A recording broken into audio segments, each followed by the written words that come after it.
Audience with the international media at the Paul VI Hall.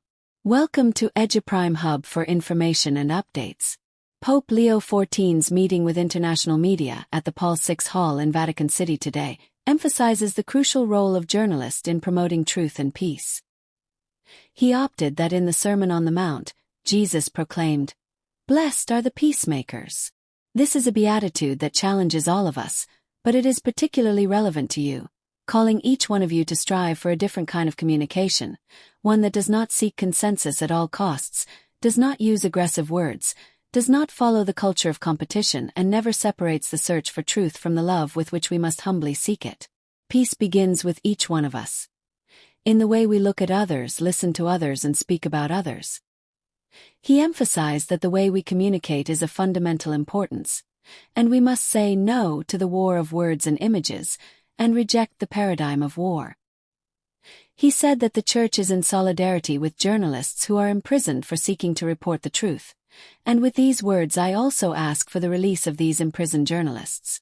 The suffering of these imprisoned journalists challenges the conscience of nations and the international community, calling on all of us to safeguard the precious gift of free speech and of the press.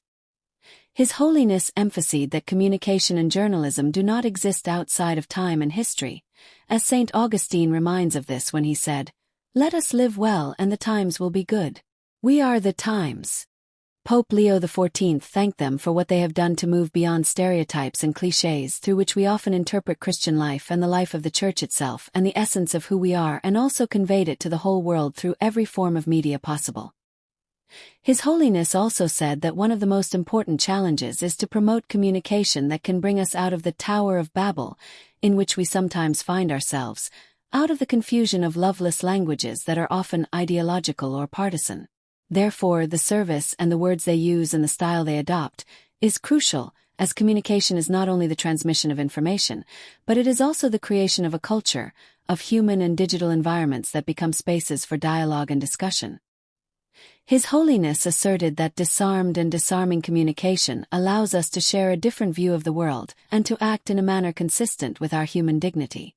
You are at the forefront of reporting on conflicts and aspirations for peace, on situations of injustice and poverty, and on the silent work of so many people striving to create a better world, and ask them to choose consciously and courageously the path of communication in favor of peace.